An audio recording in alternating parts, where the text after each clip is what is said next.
వీళ్ళు ఏం చేశారు? నేను ముఖ్యమంత్రిగా ఉన్నప్పుడు కడప నుంచి బెంగళూరుకి మనకు చాలా కనెక్టివిటీ అవసరం ఉంది, ట్రైన్ కావాలని శాంక్షన్ చేయించి సాయి ప్రతాప్ గారు కూడా పాపం చాలా కష్టపడ్డారు ఆ లైన్ కోసం. 3000 కోట్లు అవుతుంది, 355 కిలోమీటర్లు. 1500 కోట్లు మీరు ఇస్తే, రాష్ట్ర ప్రభుత్వం ఇస్తే మేము టేకప్ చేస్తామన్నారు కేంద్రం. మేము 1500 కోట్లు ఇచ్చేదానికి ఒప్పుకొని దీన్ని చేయండి అని కడపని తర్వాత రాయచోటి తర్వాత మదనపల్లి రోడ్ ఇక్కడి నుంచి కోలార్పి, ముల్బాగల్, కోలార్పి, బెంగళూరుకి పోవాలి. 190 కోట్ల రూపాయలు నేను ముఖ్యమంత్రిగా ఉన్నప్పుడే చెల్లించాం కేంద్రానికి. కానీ ఇప్పుడు వీళ్ళేం చేశారు?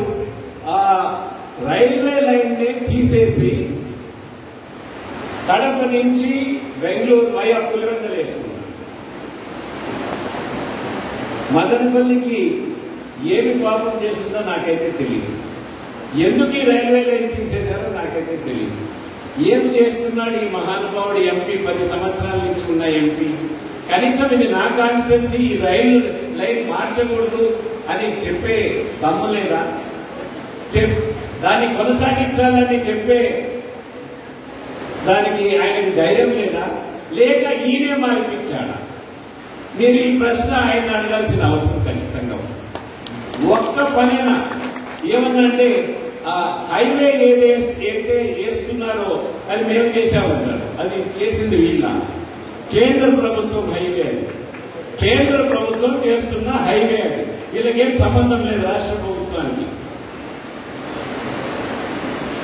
ముఖ్యమంత్రిగా ఉన్నప్పుడు నాకు ఒక అవకాశం వచ్చింది. రవీంద్రనాథ్ ఠాగూర్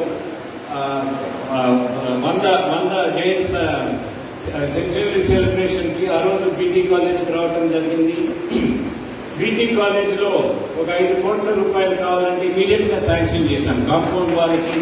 తర్వాత ఆయన కాటేజ్ కూడా నాకు గుర్తుండి 1.5 కోట్ల రూపాయలు ఎక్కడైతే జనగణమన ట్రాన్స్లేట్ చేశారో రవీంద్రనాథ్ ఠాగూర్, ఆ కాటేజ్ ని రిస్టోర్ చేసి దాన్ని మళ్ళా పునర్నిర్మించాలని 1.5 కోట్లు 2 కోట్లు శాంక్షన్ చేశారు.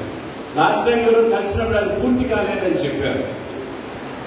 వీలైన దగ్గరంతా కూడా సహాయం చేసేదానికి ఉన్నాం. జిల్లాలు చేశారు మహానుభావులు. ఒకరికొకరు జుట్లు పట్టుకొని కొట్టుకునే పరిస్థితి తెచ్చేశారు. మనది ఎప్పుడుది? Sub division ఎప్పుడుది? 1850. మన సబ్ డివిజన్ 1950 కాదు, 1850 మదనపల్లి డివిజన్ ఆఫీస్ అయింది, సబ్ డివిజన్ అయింది. One of the oldest divisions in the country. 1850. నేను కానీ చంద్రబాబు నాయుడు గారు కానీ ఎప్పుడు టచ్ చేయలేదు ఈ డివిజన్. ఎందుకంటే 7 అసెంబ్లీ స్టేట్మెంట్స్ కలిగిందేది డివిజన్. ఇది biggest division in the country. ఎప్పుడు కూడా మనకు ఐఏఎస్ ఆఫీసర్ కానీ సబ్ కలెక్టర్ గా, ఐపీఎస్ ఆఫీసర్ మనకు అడిషనల్ ఎస్పీగా వచ్చే డివిజన్ ఇది.